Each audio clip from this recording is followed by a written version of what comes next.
Recevez mes salutations dans le précieux nom de notre Seigneur et Sauveur Jésus-Christ Emmanuel. Que la paix de Dieu soit votre partage. Je suis votre frère, fils de Yeshua, et j'appelle depuis la prison centrale de Libreville au social. Alors, il fallait que je puisse interpeller les hommes et les femmes par ma voix. Le ministère a envoyé des messages à plusieurs reprises pour l'aide en faveur des prisonniers. Je suis depuis plus de 6 mois à la prison centrale pour la cause de la justice du royaume des cieux. Et alors que je suis rentré ici, ça fait plus de 2 mois que nous donnons à manger, que nous soutenons la prison et les prisonniers par la nourriture aux personnes les plus faibles. Un jeune frère à Port-Gentil que je ne connais pas, qui n'est pas parmi le ministère, qui ne fait pas partie du ministère, qui avait envoyé 5 000 francs, que ce frère soit béni.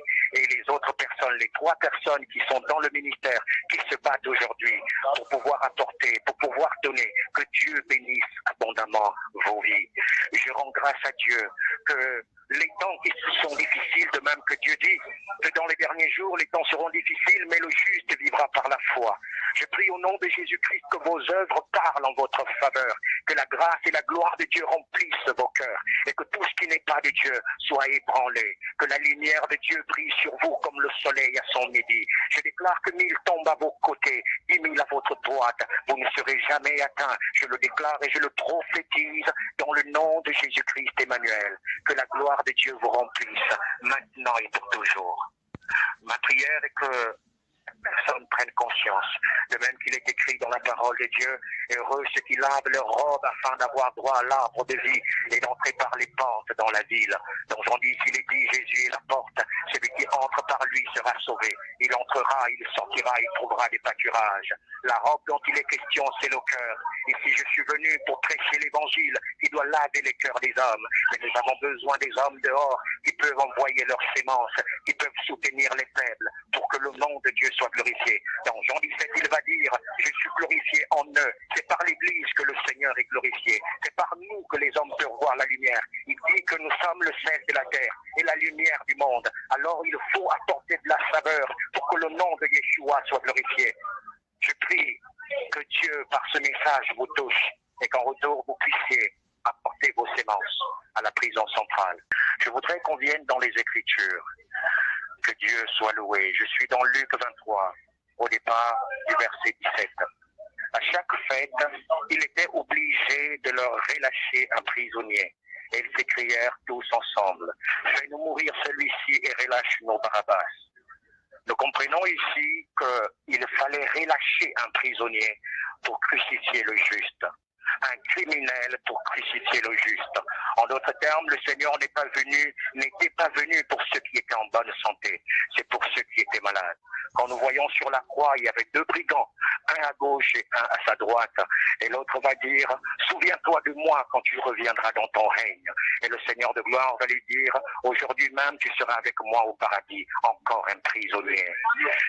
Il va dire, j'étais en prison, vous ne m'avez pas visité.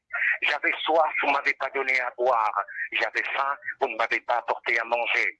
Et les apôtres vont lui poser les questions, quel jour nous t'avons vu ainsi et nous n'avons pas été là? Il dit, toutes les fois que vous n'avez pas fait ça à l'un de ces petits, c'est à moi que vous l'auriez fait. Je peux vous dire que le Seigneur dit que celui qui sème avec larmes moissonne avec chant d'allégresse.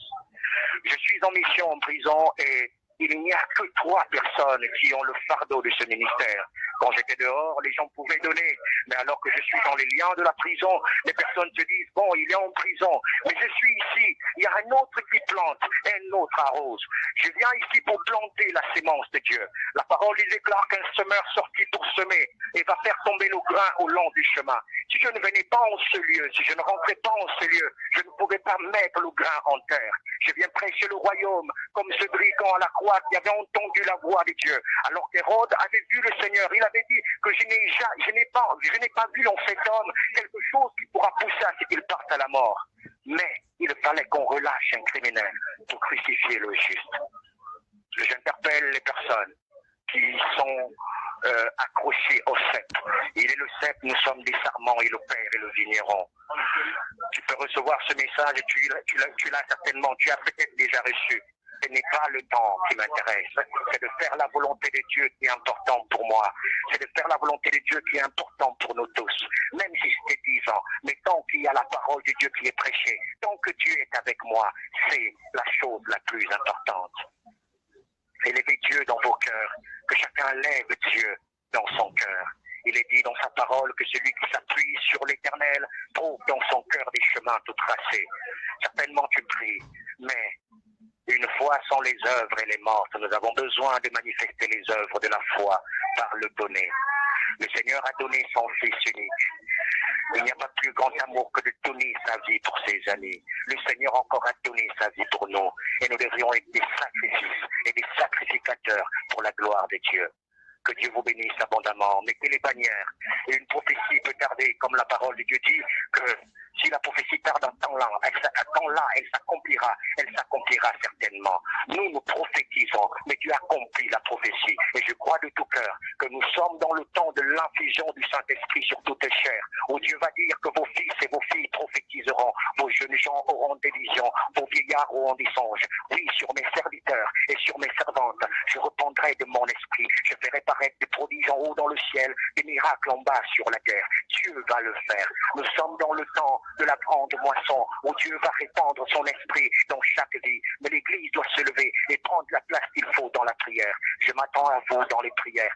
Soutenez-moi dans les prières et j'en ai besoin. Que Dieu bénisse richement notre nation, le Gabon. Que Dieu bénisse richement les personnes qui soupirent après le changement de ce pays. Que la gloire de Dieu vous localise là où vous êtes, comme le jour de la Pentecôte. Il y a des hommes qui recevront le tout à coup. Oui, je le crois, au nom de Jésus-Christ. Il y a les hommes qui marcheront avec une grande puissance par la main puissante de Dieu, par le Saint-Esprit. Il est dit dans sa parole, et si l'esprit de celui qui a ressuscité Christ d'entre les morts habite en nous, il rendra aussi la vie à notre corps mortel. Nous avons besoin que le Saint-Esprit redonne la vie à ces personnes qui n'ont plus de vie. Oui, il est dit dans Jude, reprenez les uns ceux qui contestent et sauvez-en d'autres en les arrachant du feu. Prions pour que ceux qui sont ici en prison, les criminels, les personnes rejetées par la société, que nous puissions prêcher l'évangile et qu'ils sortent du feu, parce que nous étions aussi dans le feu. C'est pourquoi il est dit, reprenez les uns, ceux qui contestent, et sauvez-en d'autres en les arrachant du feu, parce que nous étions déjà dans le feu, et nous avons été sauvés par la prédication d'un pasteur, d'un évangéliste ou de quelqu'un. Et aujourd'hui, je suis en milieu carcéral pour sauver ces personnes-là qui étaient déjà destinées au feu. Que la gloire de Dieu soit avec vous, que Dieu vous bénisse abondamment. Je prie que toutes les personnes qui penseront à nous les prisonniers, à nous qui sommes qui sont dans les liens de la prison, à ceux-là qui honoreront avec leur cœur, que vos sémences parviennent à vous, que Dieu restaure vos familles, que Dieu vous remplisse dans toute sa gloire, au nom de Jésus-Christ Emmanuel. Amen.